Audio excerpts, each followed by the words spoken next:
Okay, welcome back to another episode of Third and 23. I'm your host, Alex, here to bring you another off-season video. Again, we're doing picks and predictions for conference championships, for conferences. In this video, we're going to talk about the Big Ten. So I already given you the Big 12. I've given you the ACC. I'm going to give you how I believe the top five standings going to finish out, conference champion, and what teams I believe offer value in terms of conference championship futures bets. So without further ado, let's go ahead and get into it. So here's how I believe the Big Ten is going to shake out this season. To quote the GOAT, the Big Ten is top heavy as bleep. As you can see, I only have three futures bets that I would place, that I would consider placing. That's the top three teams: Penn State, Oregon, and Ohio State. I don't believe there's any other team in the Big Ten that can win the conference, as I'm sure most people out there feel the same way. But when we're talking about how top heavy the Big Ten is, it really is seen when you're looking at each one of these teams' schedule. And I think schedule is the theme for these top five teams. We're going to start at the bottom, though. We'll start with Nebraska. Their odds to win the conference title is plus 4,000. I don't believe Nebraska is going to win the conference championship, but I do believe Dylan Raiola is going to establish himself as the top quarterback in the Big Ten.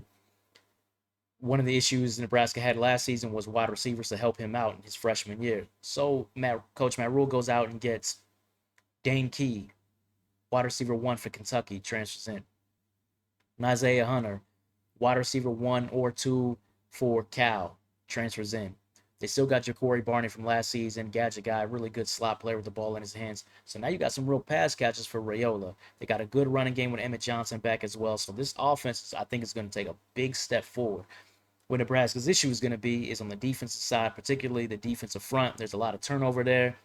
And I don't really think that the replacements, I don't believe are going to perform the level as the guys they had last season. But then when you look at Nebraska's schedule, I think in week 4 they host Michigan. But outside, if they win that game, this team has a legit shot to start 8-0. So Nebraska's got a chance to be one of those it teams, one of those hyped up teams early on in the season, especially if they win that early game against Michigan. Moving on to Indiana, I have them finishing 4th. I think Indiana's going to be good again this season. I don't think they're catching anybody by surprise, but yet again, Indiana has an easy slate. So when we're talking about road games in conference, they do have to go on the road to Oregon. They have to go on the road to Iowa. And they do host Illinois as well. And I believe they have to go on the road to Penn State. Yet they have to go on the road late in the season, Happy Valley. You split Penn State, or you lose at Oregon, at Penn State. Okay, they finish maybe 10-2. There's a difficult stretch in there when they host Illinois, at Iowa, and at Oregon. That could be a difficult stretch, especially with the sandwich game being at Iowa. I don't think Iowa's going to be getting good this season, but that's a tough spot to play Iowa, the Hawkeyes this year. But when you look at Indiana's roster, you got Mendoza coming in from Cal. He was the starting quarterback for Cal. I think he's a decent player. I think he's probably about the level of what they had with Rourke last season, so I don't think there's going to be any drop-off there. At wide receiver, they bring back Elijah Surratt, one of the top wide receivers in the country. And they bring back the depth with Omar Cooper and E.J. Williams back as well. So his passing attack is going to still be clicking this season.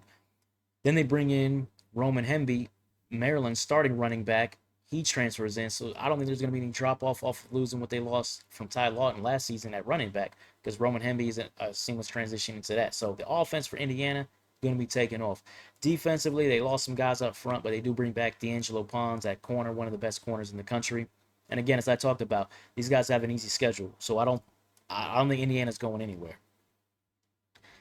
But now let's get into the top three. Really, these are the only three teams that could win the conference. I have Ohio State finishing 3rd. Their odds to win the Big Ten is plus 190. So they have the top odds to win the Big Ten. I don't really understand that. Particularly, remember, Ohio State didn't even make the Big Ten title game last season. So why they have the best odds to win the Big Ten, considering all of the turnover they had from last year, I'm not really sure about that. Quarterback, they lose Will Howard. They go to Julian Sayin. You can say whatever you want about what you see Julian Sayin do in spring and summer practices. Nobody's seen him do it on the field. So until we see him do it on the field, that's a drop-off. At running back, they go out and get C.J. Donaldson, and transfer him from West Virginia. Big power back, but this isn't like getting Quinshawn Judkins. There's going to be a drop-off from Judkins and Hendo to C.J. Donaldson. That's a big drop off. At receiver, they have the two best receivers in the country in Jeremiah Smith and Cardinal Tate. And I think that's where a lot of the hype is going. People are talking about Smitty like he is the greatest football player of all time. And I like Jeremiah Smith, but let's tone it down a little bit.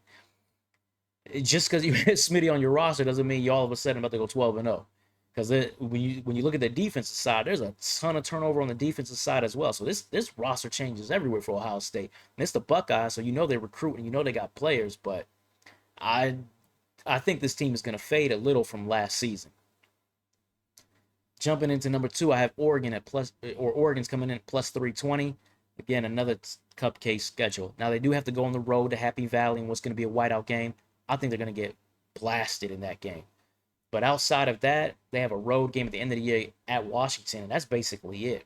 The rest of the schedule is pretty easy to navigate for a team that has quarterback Dante Moore. He's going to step in for Dylan Gabriel. Been in the system for a year. He started as a true freshman at UCLA. He showed he has some talent at UCLA before the pick six started to kick in. He's transferred, 2 years older than that now. I think you're going to see a different quarterback. Well, obviously, you're going to see a different quarterback than you saw when he was a freshman. At running back, they bring in Mekhi Hughes, transferring from Tulane. I think he's the best running back in the conference. I think he's coming in. He's going to lead the Big Ten in rushing. He is an outstanding running back. They're losing. There's no drop off from losing what they lost from this past season. The biggest issue for Oregon, I think, is that receiver. Evan Stewart is now out. We don't know for how long. It might be for the season. And they don't really have a dog like that on the outside. So the passing game, we'll see what shakes out when it comes to some receiver options for Dante Moore to throw to. Defensively, I think Oregon's going to have one of the better defenses in the Big Ten. They got two great edge rushers out there. I don't want to butcher the name, so I won't say them, but they got two great edge rushers out there. So at plus 320, I think this is a good bet because I think Oregon could and will make it to the Big Ten title game, particularly with that easy schedule. And then finally, Penn State. Now, Penn State is a veteran team, stout defense, soft schedule. They play nothing in non-conference. Then their Big Ten opener, like as I mentioned, is the whiteout game against Oregon, where I think they're going to crush them. So I'm already counting that as a W.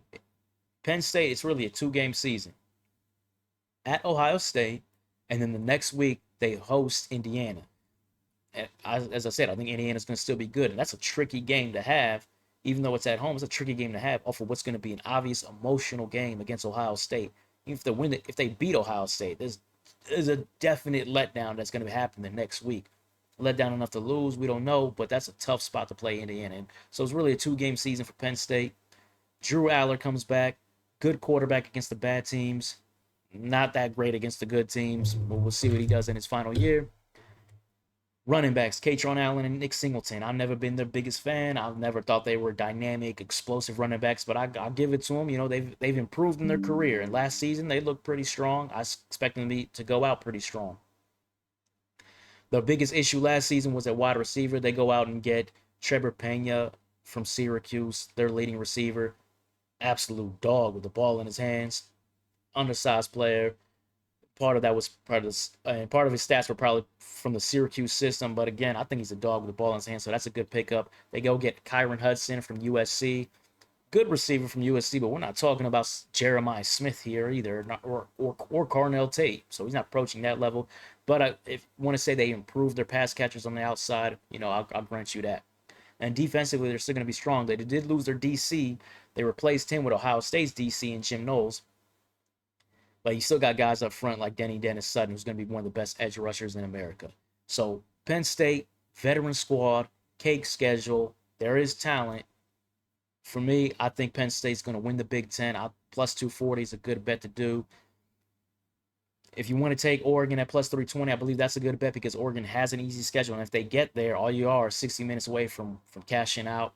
Ohio State, because of their talent, I would say sure, take a flyer on them. Wouldn't be bad, but I wouldn't put down a lot of money on Ohio State with all the turnover, all the roster turnover they've had this season from last season. But anyways, that wraps it up. So Penn State over Oregon is my Big Ten pick. These are my futures picks. And if you like the content, please like, comment, subscribe, all of that. As we got one more, we got the SEC before we get into my natty predictions and weekly videos starting next week. Take care.